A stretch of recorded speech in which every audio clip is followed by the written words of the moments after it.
Greetings, I'm Solidus-Skully, and welcome to the penultimate part of Silent Hill 2. Here we are, the Lakeview Hotel, picturesque as it was those many years ago when Mary was alive. Of course, now all we pretty much have to do is put the videotape into the recorder and, well, see the truth unfold before our eyes. And, well, to talk about things on a lighter note before things get heavy, use the channeling stone here, and this is pretty much the last place you need to use it, and thus, you should unlock the UFO ending. Kind of ironic that the heaviest scene in the game also has the silliest ending. Well, depending on your affinity for dogs, so, yeah. Are you taping again? Come on. I don't know why, but I just love it here. It's so peaceful. You know what I heard? This whole area used to be a sacred place. I think I can see why. It's too bad we have to leave. Please promise you'll take me again, James.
Mary.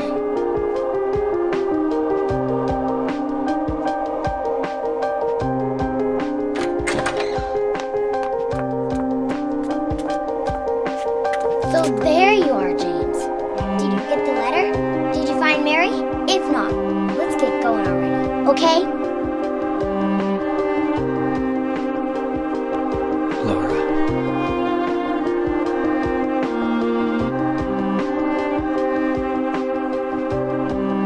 Mary's gone. She's dead.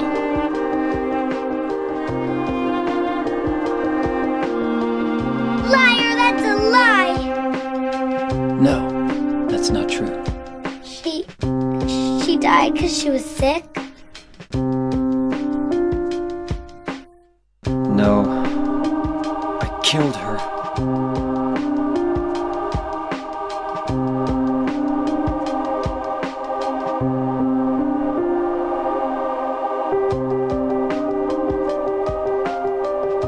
You killer! Why'd you do it? I hate you! I want her back! Give her back to me! I knew it! You didn't care about her! I hate you, James! I hate you! I hate you! I hate you!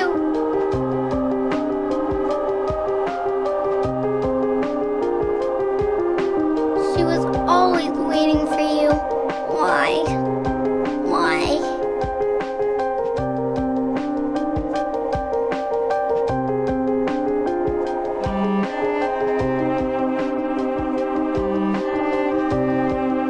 I'm sorry.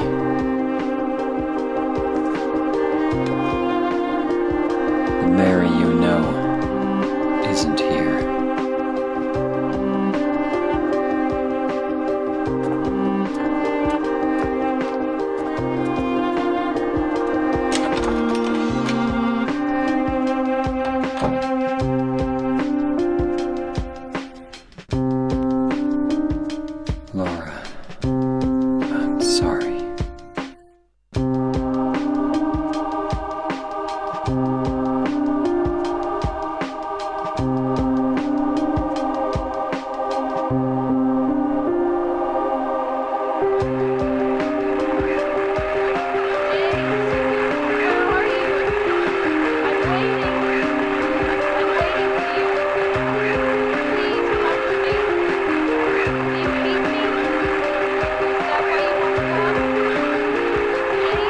voice.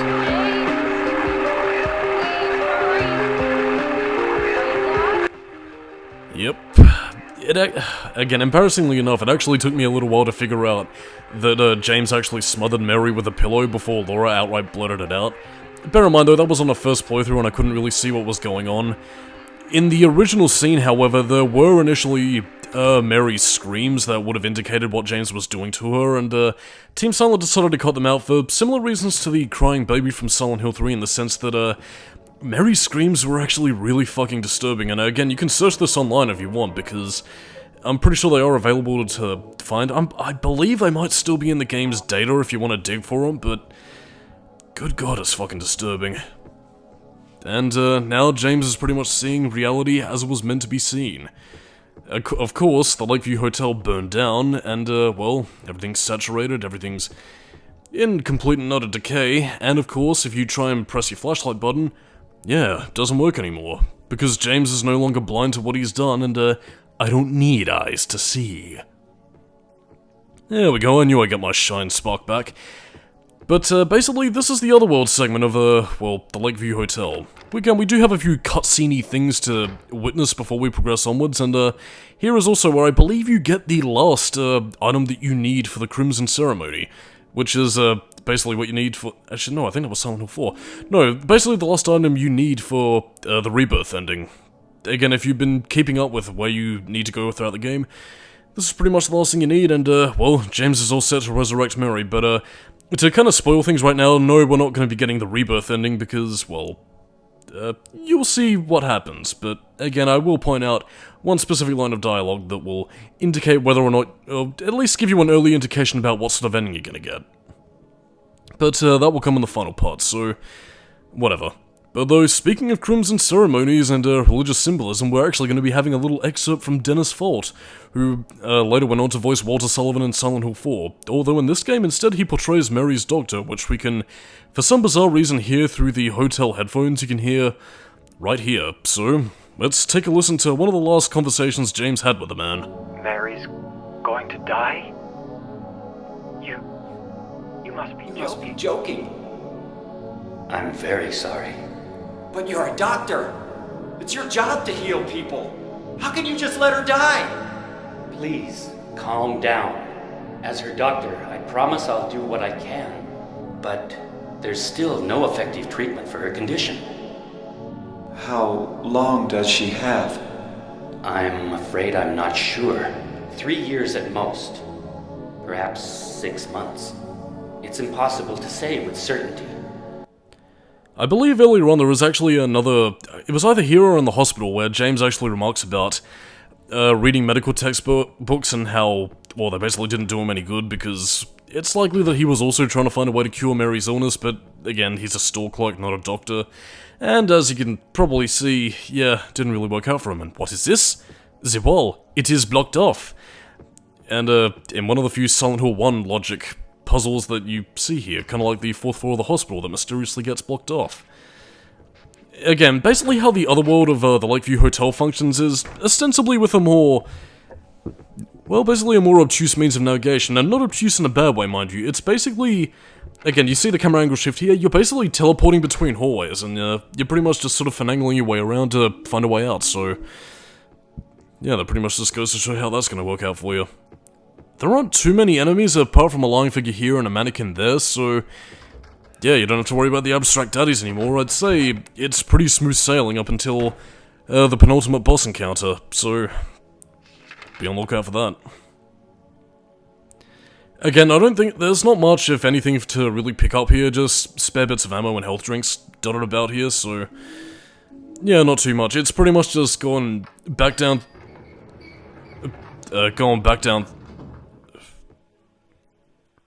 excuse me for a second. And I'm back, sorry about that. I was being shattered on by people. But, fuck, I completely forgot my goddamn tangent. One of the most annoying things that ever fucking happens whenever you record, and it just makes you want to wade through a bunch of water. Yeah. That's really the only thing. Again, another decent horror track by Akira Yamaoka. But, yeah, this is pretty much all she wrote, really. You go back through the bar. And, well, head towards the stairwell that we couldn't access beforehand because we didn't have our gear. And since we're in the, other world, well, yeah, we can access it now. Actually, speaking of gear, because I just reminded myself of that, there was also initially going to be like a mini-map feature, which I believe was based upon the Soliton radar from Metal Gear Solid, minus the field of vision. Like, I mean, you could see enemies, like, you could see their position on the map, but, yeah, they cut that out for some reason. I think it might be in the game's data somewhere as well, but I don't know. You can see it in some, debug videos of Silent Hill 2, and, yeah, I recommend you check it out. It's quite interesting. Oh no, it's scary in here. Like, I mean, I'm pretty sure the only thing you can really do is, like, go into that boiler room, which, again, another Shining reference. Gotta keep that boiler maintained, because otherwise, well, Jack Torrance will be angry. And you won't like him when he's angry. But again, that's pretty much all she wrote. Again, I'm gonna kind of slightly interrupt the beginning part of the next scene, because it is pretty iconic to Silent Hill 2, especially since, well, as we can see here, this is the last time we're going to be meeting Angela, and you'll be noticing two bodies of splayed skin. Very masculine, and yeah, to spoil things here, this is pretty much meant to be reflective of Angela's father and brother. She still hasn't found her mother yet, and well, let's just say James must have a very feminine face, because take a look at this. Mama! Mama, I was looking for you! Larry's the only one left. Maybe then I can rest. Mama, why are you running away?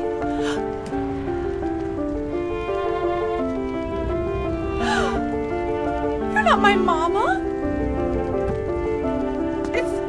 It's you. Oh, I'm sorry. Angela, no.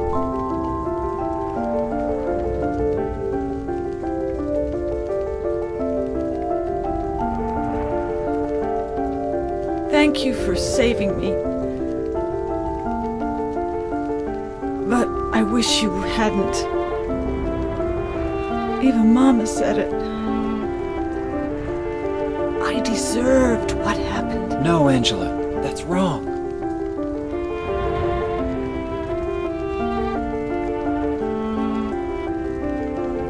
No, don't pity me. I'm not worth it.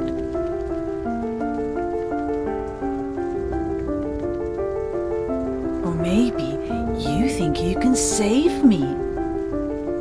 Will you love me? Take care of me? Heal all my pain?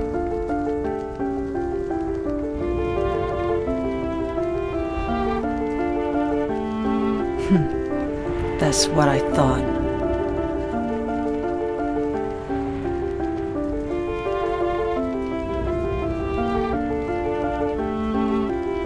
James, give me back that knife. No, I won't. Saving it for yourself? Me? No, I'd never kill myself.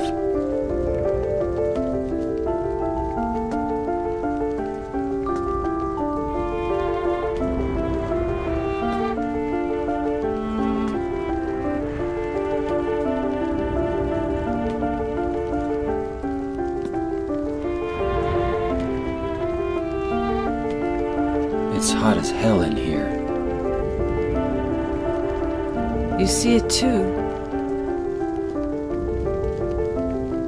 For me, it's always like this. And, yeah, that's the last we see of Angela. Her fate is left unknown, although considering her talk about suicide, it's likely that she, well, committed the deed once and for all, assuming she went off to go find her mother in this area. Given the burning that's going on right now, I believe the implication is meant to be that Angela actually ended up burning down her house before she left after murdering her father. At least I think that's what the implication is meant to be, because the hotel burning up just seems to sort of come out of nowhere, really. And again, you can't access the burning hall ever again, because it's just regular hallway at that point. But yeah, Angela burned down her house, and I guess that was also the reason why the other world seemed so soured and decrepit and why her other worlds tended to mingle in with James's. Well, that and among a bit of other symbolism that James also has to his character, but again, I'll talk about that when we get into the final part, so yeah, we basically just have one cutscene left to go at this point, and on that note, I'm Solidus-Skully, keep it new metal, and next time on the Silent Hill 2 commentary, we're pretty much gonna be finishing this. So, yeah, catch you dudes and dudettes next time, and I will see you later. Bye-bye.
I was weak.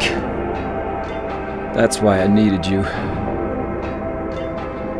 Needed someone to punish me for my sins. But that's all over now. I know the truth. Now it's time to end this.